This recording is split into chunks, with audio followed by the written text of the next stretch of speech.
ఈ రోజు మేము వచ్చి గౌరవ ముఖ్యమంత్రి గారు కానీ కేబినెట్ మంత్రులు కానీ నేను కానీ మేమందరం వచ్చి ఈ రోజున మీరు సరిగ్గా చేయనందువల్ల మేము తిట్లు తింటున్నాం. ఈ రోజు పోయిన ప్రాణాలను తీసుకురాలేం, జరిగిన గాయాల్ని మాన్పలేం. ఆ ట్రామా శారీరక గాయాలు మానుతాయేమో కానీ మానసికంగా జరిగింది నాకు తెలుసు. మీరే చూశారు ఇప్పుడే. క్రౌడ్ ఒకసారి వదిలేస్తే దానికి మైండ్ ఉండదు, దానికి అందరం ముందుకెళ్ళిపోవాలి అని చెప్పి ఒక క్రౌడ్ మైండ్ ఉంటుంది. ఇది పోలీస్ శాఖకి తెలుసు. భక్తులు ఒకటే చెప్తా ఉన్నారు, ఎస్పీ గారి దృష్టికి డీజీపీ గారి దృష్టికి కూడా తీసుకొస్తున్నారు. పోలీసులు హెల్ప్ చేసిన వ్యక్తులు ఉన్నారు, నలిగిపోతే రక్షించిన వాళ్ళు ఉన్నారు. కొంతమంది పోలీసులు చోద్యం చూస్తూ నిలబడతా ఉన్నారు. రెండు నా దృష్టికి వచ్చినాయి. కొంతమంది బాధితులు సహాయం చేశారు, పోలీసు మాకు అండగా ఉన్నారు, ఇవి ఉన్నాయి. కానీ కొంతమంది పోలీసు మమ్మల్ని సరిగ్గా పట్టించుకోలేదు, సహాయ కార్యక్రమాలు చేయలేదు, నిలబడలేదు. ఇది కూడా ఉంది. ఈ రోజున ఈ సంఘటనకి రాష్ట్ర ప్రభుత్వం తరపు నుంచి డిప్యూటీ సీఎం హోదాలో మేము ఈ బాధ్యతని తప్పించుకోవట్లేదు. మేము తప్పు జరిగింది, పూర్తి బాధ్యత వహిస్తున్నాం.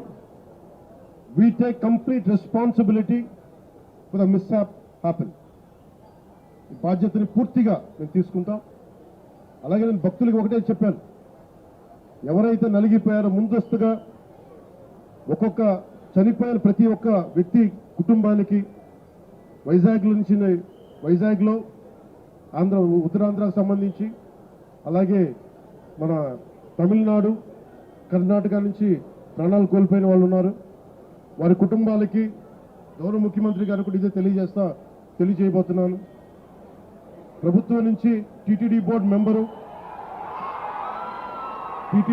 మెంబర్ అలాగే పోలీస్ కానీ ఒక్కొక్కళ్ళు వెళ్ళి ఈ రోజున వారు ఎవరైతే చనిపోయారో, ఎవరైతే వచ్చారో వాళ్ళందరికీ క్షమాపణలు చెప్పాలి, వారికి సంతాపం ప్రకటించాలి, వారి స్థాయిని మనకి ధైర్యం కల్పించాలి. అలాగే చనిపోయిన వాళ్ళకి మనకి ఎక్స్‌గ్రేషియాతో పాటు అది ముఖ్యమంత్రి గారు మాట్లాడతారు. అది అలాగే జరిగిపోయిన వాళ్ళకి క్షతగాత్రులు అయినందుకు వాళ్ళకి ఎక్స్‌గ్రేషియా కానీ ఇవన్నీ ప్రకటిస్తాం. వీటన్నిటికంటే కూడా లోపల నుంచి జరగాల్సింది ఒక ప్రక్షాళన అయితే జరగాలి. మొన్న జగదీప్ గౌరవ vice president honourable vice president కూడా ఇదే చెప్తా ఉన్నారు. టీటీడీ బోర్డు మనకి విఐపి ఫోకస్ నుంచి కామన్ మెన్ ఫోకస్కి వెళ్ళాలి. విఐపీలు ముందు కాదు, ప్రథమ priority, first priority should be common men. సామాన్య భక్తులు వాళ్ళు ప్రయారిటీ కావాలి టీటీడీకి. ఈఓ గారికి కానీ అడిషనల్ ఈఓ గారికి కానీ నేను మీకు ప్రత్యేకంగా తెలియజేస్తున్నా, విఐపి ఫోకస్ నుంచి సామాన్యంగా వచ్చే భక్తులు ఫోకస్ అవ్వాలి. ఇది మటుకు కరెక్ట్ చేయాలి. ఎందుకంటే 9 గంటలు, 12 గంటలు, 8 గంటలు ఇది తప్పు. ఇది సమూలంగా ప్రక్షాళన జరగాలి. కుదిరితే 1-2 గంటల్లోపు వెళ్ళిపోవాలి, లేదంటే వాళ్ళు విశ్రాంతి గదుల్లో వెయిట్ చేయాలి. ఇది టీటీడీ బోర్డు పాలకా మండలిలో కూడా నాకు తెలిసిన సభ్యులు అందరికీ తెలియజేశారు.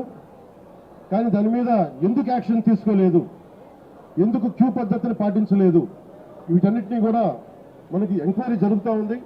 ముఖ్యమంత్రి గారు దీని మీద రివ్యూ చేస్తూ ఉన్నారు. కానీ దానికంటే ముందు మేము దీనికి బాధ్యత తీసుకుంటున్నాం. భవిష్యత్తులో ఇలాంటివి జరగకూడదు, ఇక్కడేనే కాదు ఏ గుళ్ళోనూ జరగకూడదు. ప్రత్యేకించి టీటీడీకి ఈరోజు జరిగింది చాలా నాకు వ్యక్తిగతంగా చాలా గాయపరిచింది. చాలా భరించలేని బాధ ఉంది నాకు.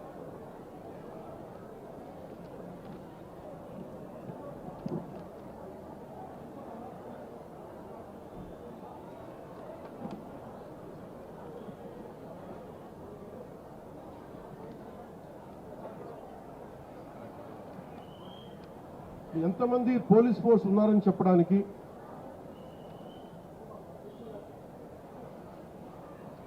తక్కువ పోలీస్ ఫోర్స్ లేదు.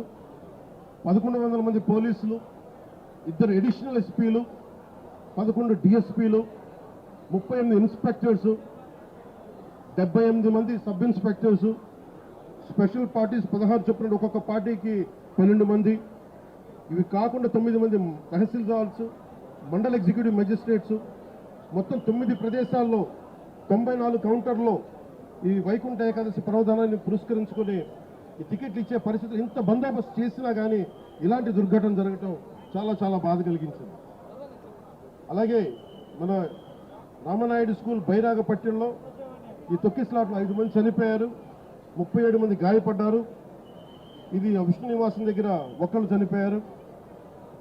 చనిపోయిన 6 మందిలో 4 మంది ఆంధ్ర నుంచి, ఒకరు తమిళనాడు నుంచి, ఇంకొకరు కర్ణాటక, కేరళ ఉంది, దీనికి చిన్న కన్ఫ్యూజన్, కర్ణాటక అని చెప్తా ఉన్నారు, కేరళ నుంచి.